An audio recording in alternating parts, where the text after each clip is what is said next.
Jadi saya merasakan setelah kita melaksanakan undi 18 ini, saya rasa saya tidak perlu fokus kepada YouTube semata-mata.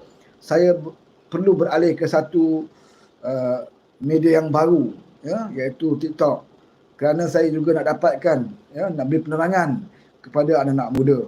Ya. Sekarang ni masalah politik negara kita ini adalah untuk kita menguasai, ya, penerangan kepada anak-anak muda. Ya, sebab undi 18 ini kita dah tak boleh nak hapuskan. Ya, nak kata kita silap pun taklah juga silap. Ya, taklah juga silap.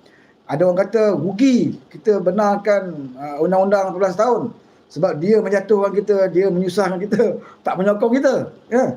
Tapi sebenarnya akta undi 18 tahun ini kita yang syorkan, ya, PH daripada Syed Saddiq lah, dia bersungguh-sungguh nak bawa.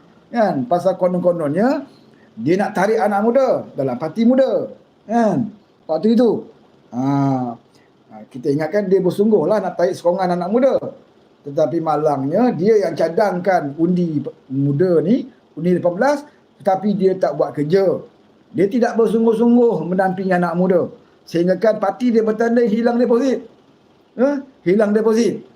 Itu menandakan bahawa parti muda juga tidak mendapat sambutan daripada anak muda. Ya? Jadi sebab itu, bila kita dah jadi kerajaan sekarang, kita tidak akan, saya rasa kita tidak akan membatalkan undi 18. Ya? Walaupun kita boleh buat, sebab kita ada 23 dalam parlimen, boleh saja kita batalkan. Kalau nak fikir tentang kepentingan parti, ya, kedudukan kuasa, kita boleh batalkan undi 18. Sebab kita tahu undi 18 ini mengalahkan kita banyak tempat. Tetapi kita bukan fikir tentang kepentingan kita. Kita fikirkan tentang kepentingan anak muda. Ya, biarlah waktu ini dia lawan kita. Biarlah waktu ini dia menentang kerajaan sekarang ini. Ya, kita kena fikir kenapa dia tak sokong kita. Kenapa dia tidak membantu dan juga memberikan sokongan kepada kerajaan Malaysia Madani. Kita harus fikir itu. Ya, di antaranya dia terpedaya dengan propaganda yang dijalankan sekarang ini oleh PAS terutamanya, melalui TikTok, melalui fitnah-fitnah mereka. Ya. Dan juga satu lagi faktor adalah mungkin kita ada kekurangan dari segi menyampaikan penerangan. Ya. Mungkin kita punya penerangan agak lemah, ya. Komunikasi kita agak lemah. Bukan kita saja yang bercakap. Ya. Diakui sendiri oleh PMX. Kalau saudara tengok dalam live semalam, ya, bila ada program bertemu Anwar, ya, bersama dengan pelajar-pelajar di Johor, ada satu soalan yang dikemukakan oleh pelajar, ya, ada satu persoalan yang dikemukakan oleh pelajar yang bertanyakan tentang beberapa isu yang melibatkan dasar kerajaan yang diselewengkan, ya, diputarbelitkan oleh pihak pembangkang, dan mengapa penerangan gagal menangani isu-isu tersebut sehingga kan mengelirukan anak-anak muda terutamanya. Itu soalan yang dikeluarkan oleh salah seorang pelajar, ya, bercakap dengan PMX. Dan apa jawapan PMX? Ya, dia tidak defend ataupun play safe. Ya. PMX sendiri 2 kali dia sebut, ya, dalam jawapan PMX diakui memang ada kelemahan di peringkat penerangan dan komunikasi. Itu PMX sendiri cakap. Ya. Sehingga kan PMX kata, saya mintalah anak-anak muda, pelajar-pelajar bantu kerajaan. Kamu sekarang dah dapat maklumat, kamu sekarang dah tahu, ya, fakta. Ya.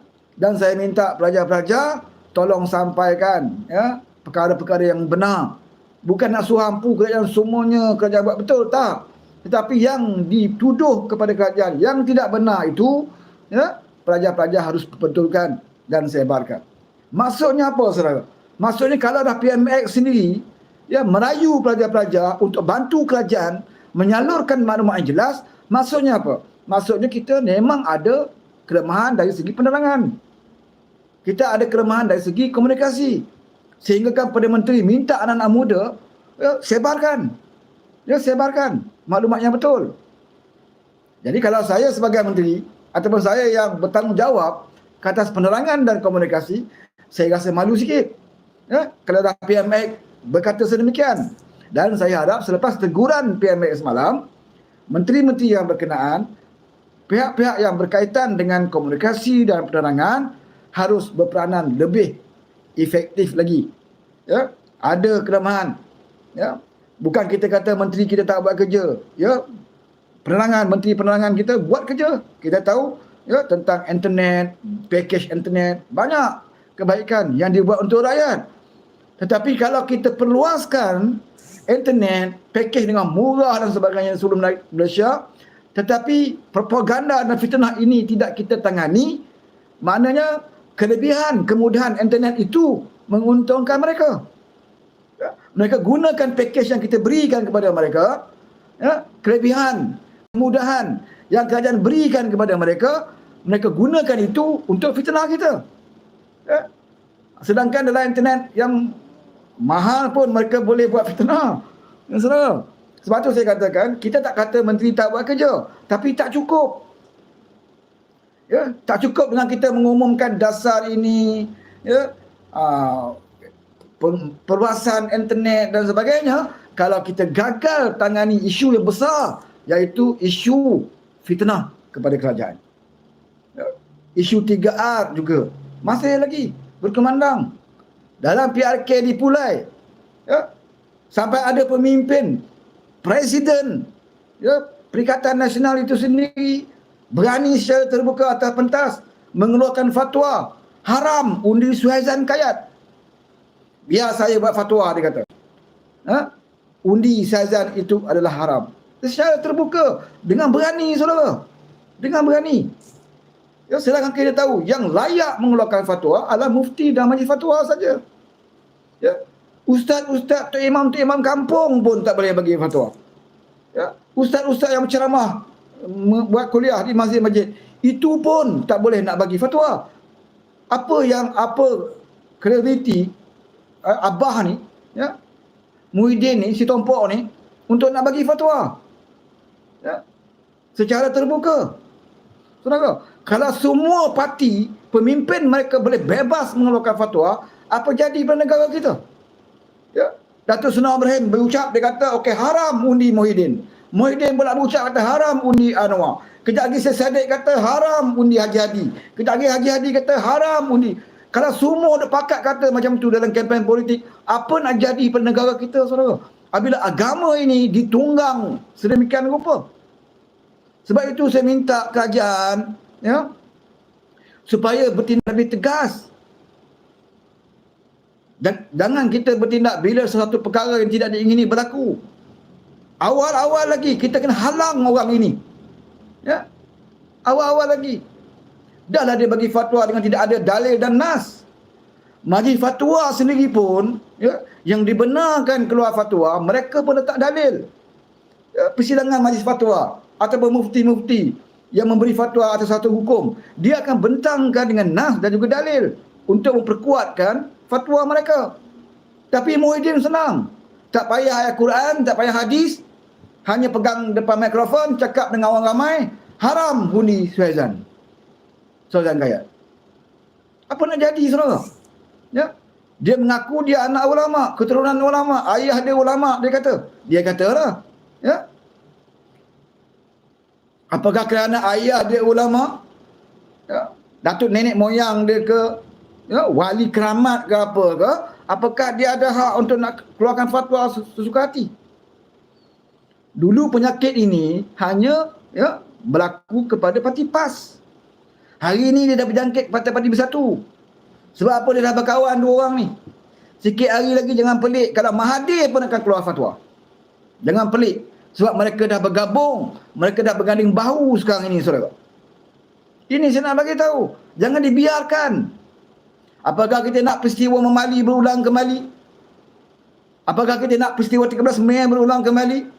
Bila kita bertempur di Memali, Melayu sama Melayu berbunuhan, Islam sama Islam berbunuhan, ya, yang dipersalahkan DAP. Melayu yang terkorban di Memali bukan kerana DAP, tak ada kaitan pun dengan DAP. Bahkan DAP dalam parlimen ketika itu, ya, Lim Kit Siang, Ketua Pembangkang ketika itu dalam parlimen, dia minta kerajaan siasat peristiwa Memali, bentang kertas putih. DAP pun minta siasat betul-betul. Apa punca peristiwa Memali ini? Walaupun tidak ada seorang Cina pun yang terkorban di Imam Ali. Yang terkorban tu Melayu Islam. Anggota pegang keselamatan. Ada juga yang Melayu, ada juga yang Islam, ada yang bukan Islam. Terkorban. Bukan kerana DAP, saudara. Ya? Kerana apa? Kerana taksub kita dengan agama. Mereka percaya ketika itu, ya, melawan perlembagaan persekutuan jihad. Sebab dikatakan perlembagaan itu kafir. Perlembagaan itu ciptaan penjajah. Perlembagaan itu taghut. Menentang perlembagaan itu jihad. Mati menentang perlembagaan itu, mati syahid. Ini yang ditanamkan satu ketika dahulu. Sebab itu ada orang berani. Saudara. Tapi bila orang itu dah terkorban di Imam Ali, ya, yang dikatakan mati syahid itu, apabila dia terkorban di Imam Ali, orang yang mengeluarkan fatwa itu masih hidup sekarang ini. Dan dia menjadi ahli parlimen. Dia pernah menjadi duta khas Timur Tengah. Pegang jawatan dalam kerajaan. Dan dia bersumpah dalam parlimen, wallahi wa billahi wa tallahi, saya akan mempertahankan perlembagaan persekutuan. Saudara, apa sudah jadi kepada mereka yang terkorban? Yang percaya melawan perlembagaan itu jihad, apa terjadi kepada mereka? Kamu masih hidup. Kamu dapat allowance ahli parlimen. Kamu dapat allowance sebagai duta khas Timur Tengah. Kamu boleh mempertahankan perlembagaan yang kamu sendiri kata perlembagaan itu kafir. Sebab itu kita nak bagi tahu, jangan benarkan mana-mana parti politik tunggang agama. Agama bukan untuk ditunggang, tetapi agama adalah untuk diamalkan, dihayati dan diamalkan. Kita tidak mengatakan agama, ya, boleh berpisah dengan politik. Agama tidak boleh berpisah dengan politik. Kalau agama dipisahkan dengan politik, dia sudah jadi sekular. Ya? Tetapi bukan bermaksud agama itu boleh kamu tunggang.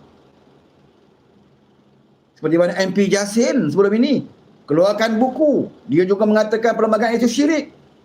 Haji Hadi mengatakan perlembagaan itu perlembagaan taghut, perlembagaan kafir. Tapi akhirnya kedua-dua mereka bila jadi ahli parlimen, ya, bersumpah mempertahankan perlembagaan tersebut. Perlembagaan sikit pun tak berubah daripada dulu. Kalau dulu kafir, kenapa sekarang jadi halal? Sebab kamu dapat jawatan ahli parlimen. Sebab kamu dapat jadi, ya, duta khas Timur Tengah. Apa jadi yang telah terkorban di Imam Ali? Kita nak tanya. Yang Mahathir kata yang mati di Imam Ali itu mati katak. Hari ini Mahathir tak tarik balik tuduhan dia. Ya. Orang yang tuduh mangsa Imam Ali itu mati katak, orang inilah yang didakap oleh Haji Hadi sekarang.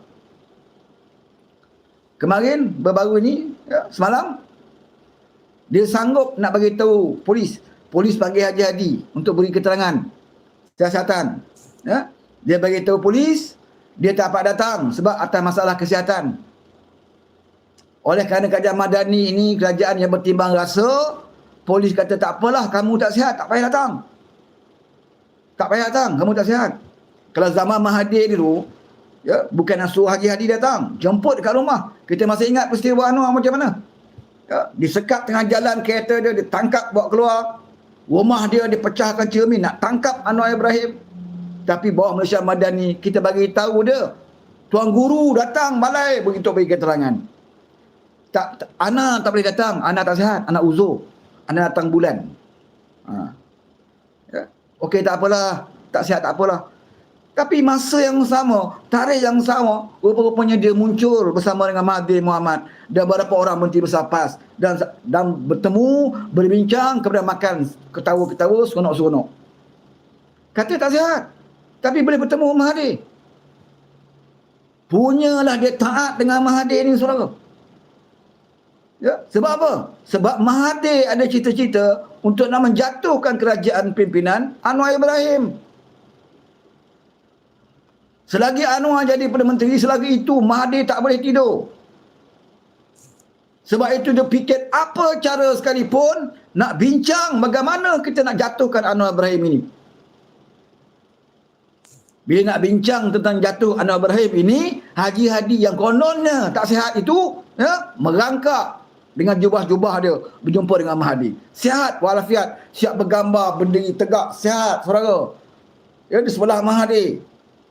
Tapi dia bagi tahu polis dia tak sihat, nak ambil keterangan. Ini yang ditunjukkan, sikap yang ditunjukkan oleh orang yang dikatakan ulama dalam parti PAS.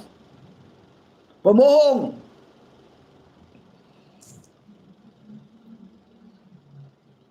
Sebab tu saya katakan, kita ni, ya, yang ada otak, Tuhan kurniakan otak kepada kita. Bukan untuk kita pergi gadaikan kepada lebay-lebay ni. Terutamanya anak muda. Mempertikaikan tindakan Hadi bukan mempertikaikan ulama. Kita bukan mempertikaikan ilmu yang dia ada. Pernah kita bercakap mempertikaikan ilmu yang dia ajar, kitab-kitab dia ada tulis, kita pertikaikan. Yang benar atau tak benar. Tetapi pendekatan politik dia, cara politik dia itu kita pertikai. Menulis dalam Facebook, dalam minda presiden, dalam Facebook dia, dalam page dia, ya, petik satu ayat Quran, hadis dan sebagainya, tetapi diputar belit. Oh, PKR lawan Al-Quran. Lepas tu letak, tempek satu dalil Al-Quran dan juga hadis. Untuk nak menghalalkan fitnah dia. Itu dalam tulisan. Ya, dalam ucapan, banyak ucapan-ucapan Haji Hadi yang jelas menunjukkan dia tidak layak dipanggil seorang ulama. Kerana tidak ada adab, tidak ada sopan. Dia tabayun langsung. Ego, sombong. Bila kita cakap macam ni, dia kata, oh, lawan ulama. Kamu siapa? Kamu berapa sangat ilmu yang kamu ada? Baca Al-Fatihah pun tak betul. Kamu nak petikai Haji Hadi. Inilah hujah-hujah balaon. Bila kita tegur Haji Hadi, ya, dia kata, berapa sangat ilmu kamu ada? Baca Fatihah pun tak betul. Berapa surah yang kamu hafal? Dia tanya kita macam tu. Apakah kerana banyaknya ilmu kita, maka kita bebas lakukan apa saja. Bebas keluarkan hukum. Untung pada kita halal, rugi pada kita haram. Apakah itu? Ya. Nak kita gunakan dengan ilmu yang Allah berikan kepada kita. Sebab tu saya selalu sebut, ya, kalau ilmu itu dijadikan hujah untuk kita percaya kepada orang, untuk kita yakin dengan dia, saudara, saya nak bagi tahu saudara, iblis ni lagi banyak ilmu berbanding daripada Haji Hadi. Iblis nak kaji Haji Hadi punya ilmu, banyak iblis lagi. Haji Hadi tak pernah merasa duduk dalam syurga. Iblis dah rasa dah duduk dalam syurga. Iblis dah rasa nikmat duduk dalam syurga. Kita hanya pandai bercakap saja. Tak ada ulama yang hidup hari ni yang pernah rasa duduk dalam syurga. Tak ada. Termasuk Haji Hadi. Termasuk kita semua. Kita semua bercakap keindahan, kenikmatan dalam syurga. Tapi kita tak pernah kita rasa duduk dalam syurga. Tapi iblis dah rasa duduk dalam syurga. Sebab iblis itu asalnya tempat di syurga. Sebelum kita kenal Allah Subhanahu Wa Taala, ya, iblis dah kenal. Iblis tahu Allah itu wujud. Iblis tahu Allah itu satu. Iblis tahu Allah itu tidak beranak dan tidak diperanakkan. Iblis tahu, saudara. Sebelum kita tahu, iblis lebih tahu.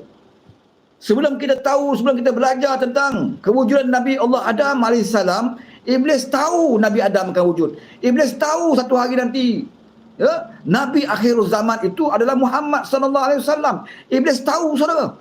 Sebelum kita tahu, iblis lebih tahu. Sebelum Haji Hadi tahu, iblis lebih tahu. Tetapi sebab apa dia dihantar ke neraka? Sebab ego, sombong, aba wastakbara wa kana minal kafirin.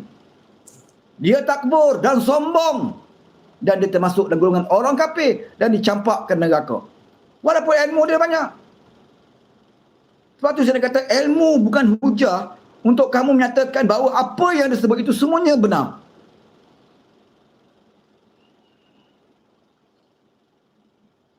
Sebab itu banyak alim ulama yang kita belajar daripada ustaz-ustaz. Ya, di antara ulama-ulama yang banyak amalannya Tuhan campak ke neraka. Sebab ego, sombong, ujub dengan ilmu yang dia ada.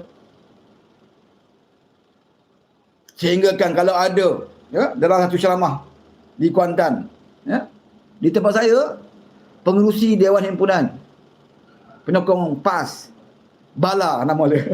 Sekarang dulu senator tak tahu, sekarang ni tak tahulah senator atau senator. Ya? Waktu kerjaan PN dulu dia dapat senator. Dia pengurusi Dewan Himpunan PAS. Dalam satu ceramah secara terbuka di depan walaun-walaun, saya pernah bermimpi jumpa Nabi berkali-kali. Ya, Bala ni. Berkali-kali dia mimpi jumpa Nabi. Saya tanya dengan Tuan bin Tuaman, Ustaz Tuan bin Tuaman. Oh, Tuan bin Tuaman berkata dia setuju. Percaya. Bala mimpi jumpa Nabi berkali-kali. Sampai hari ni Bala tak masuk Islam lagi. Waktu dia bercakap tu pun, ya, burung dia pun tak potong lagi. Tapi dapat mimpi jumpa Nabi berkali-kali. Apabila Bala bercakap macam tu, disambut oleh laungan takbir walaun-walaun, saudara. Sebab apa? Sebab Bala itu dalam parti mereka. Apa yang disebut oleh Bala itu disambut dengan takbir walaupun tak masuk akal.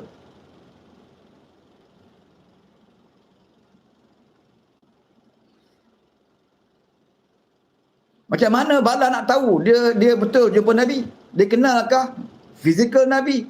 Seperti mana yang ceritakan dalam kitab-kitab. Macam kita umat Islam, ya, kalau kita bermimpi jumpa Nabi, kalau kita belajar tentang sifat-sifat Nabi, maka kita yakin. Ya, sebab tidak mustahil Nabi boleh muncul dalam mimpi kita. Kerana iblis tidak boleh menyerupai Nabi. Ya. Tapi kita kena tahu sifat-sifat fizikal Nabi yang diajarkan oleh dalam kitab-kitab. Tentang ketinggian dia, kulit dia, ya, rambut dia macam mana, hidung dia macam mana, ya, gambaran dia. Tapi Bala tahu ke? Entah-entah dia mimpi jumpa Mortal Snake. Dia mimpi jumpa Mortal Snake. Dia nampak Mortal Snake pakai serban, jubah. Dia ingat itulah dia mimpi jumpa Nabi. Takkan Nabi pendek macam tu. Mungkin saya cakap macam ni dah saya kena ban kat TikTok ni. Mungkinlah. Itu orang kata kat TikTok ni kena buat rombakan, saudara. Ada lagi staff dalam TikTok Malaysia ni, TikTok company kat Malaysia ni, dia orang kata ada lagi staff-staff yang kerja kat situ. Di zaman PN dulu, mereka tak habis kontrak, masih berada dalam TikTok. Dia orang katalah betul tak betul, wallahu alam. Tapi takkan saya bercakap macam ni, dah kena ban, dah kena sekat. Yang saya cakap tu betul. Ya, kemungkinan dia bermimpi jumpa Mortal Snake. Dia nampak Mortal Snake tu ada janggut sikit, pakai serban, pakai jubah, dia ingat dia mimpi jumpa Nabi. Ya? Takkan. Ya? Kita tahu fizikal Nabi, orang yang cantik, indah, yang tidak dapat kita gambarkan. Ya, kecantikan wajah Nabi ni. Takkan macam Mortal Snake. Tetapi nak macam mana, saudara? Sebab dia penyokong parti Islam. Walaupun dia tak potong burung dia, dia kata jumpa Nabi 2-3 kali pun walaupun percaya. Disambut dengan takbir.